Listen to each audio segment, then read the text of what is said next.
Alright, let's get right to it. This is exactly how I want you to use the ultimate reading strategy whenever you're taking a test. So, I have this big passage here, but what I'm not going to do is read the entire thing start to finish. It's really inefficient.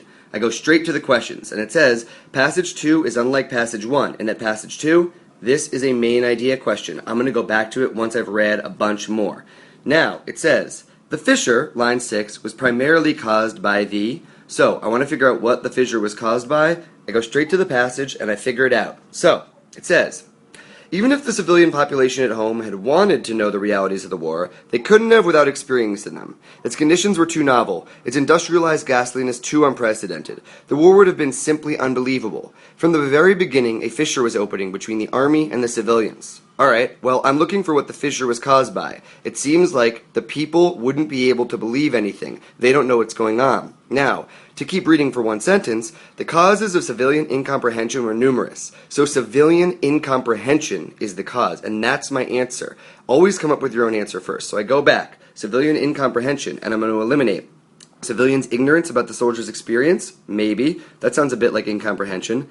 Discrepancy between the experiences of men and women? What? Men and women? Completely irrelevant. Behavior of the officer? What? Nothing about officers. Guilt that civilian... Nope. Nothing about guilt. And special privileges granted to war correspondents. I don't understand where that came from. And bam. The answer's A. I keep going. The footnote about the Battle of Somme, not sure if I'm at all pronouncing that right, sorry, I'm not a history buff, adds information that does what? So, here's the footnote I'm looking for. The British Army had nearly 60,000 casualties, the largest number for any single day in the Army's history. So, let's go until I can find that footnote. I go straight down, and I go to Lord Northcliffe, the publisher of the Times, eventually assumed full charge of the government propaganda. It is no surprise to find Northcliffe's Times on July 3, 1916, reporting the first day's attack during the Battle of Somme with an airy confidence which could not help but deepen the division between those on the spot and those at home. Well, it's saying that some guy is saying that the Battle of Somme went really well, but according to the footnote, it's showing that the battle actually went terribly. So, what do we do about that? I'm going to go ahead and say that it shows just how inaccurate things were. So, shows how history has been rewritten to glorify the war? That's not accurate. Trivializes the dangers faced by most of the soldiers? That might work. Emphasizes the inaccuracy of published reports? Well, that's a little bit better. The report said things were going well. This says it's going terribly. So I'm going to kill B. I'm going to go with C for now. Suggests that the cost of the war outweighed its benefits? What? Makes no sense. And offers a journalist's personal reflection of the war. That is not what the footnote does. And remember, we're focusing on the footnote, so boom. I'm going to go with C. Next up. In Passage 1, the author suggests that the attitudes of those at home were strongly influenced by. I'm going to go straight here and steal from the passage. So, those on the spot and those at home. Once again, from that same sentence, it says there was a deep division between those on the spot and those at home from inaccurate reports. So, I go straight back. The government's inadequate control over propaganda, that's not inadequate reports. The lack of opportunities for soldiers to write home, no. The disparity between men's and women's views of the war, no. Efforts of pacifists to end the war, no. Censored reports from the press, well, my initial answer was inaccurate reports. This is the most accurate. I keep going.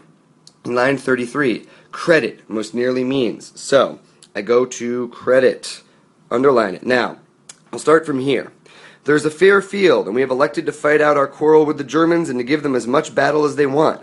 No wonder communication failed between the troops and those who could credit prose like that as factual testimony. So I'm going to go ahead and say that credit is take as real, or read it and believe it.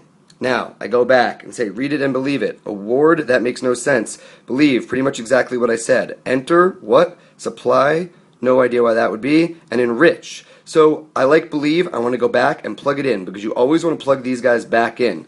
So, let's see. No wonder communication failed between the troops and those who could believe prose like that as factual testimony. Brilliant. So, I'm going to pick it, and let's do one more. In Passage 2, the author mentions Vera Brittain, line 40, primarily to... Alright, so, boom, there's Vera Brittain. I'm going to steal. So, the First World War is a classic case of the dissonance between official male-centered history and unofficial female history. Not only did the apocalyptic events of this war have very different meanings for men and women, such events were in fact very different for men and women, a point understood almost at once by an involved contemporary like Vera Brittain. She noted about her relationship with her soldier fiancé that the war put a barrier of indescribable experience between men and women whom they loved.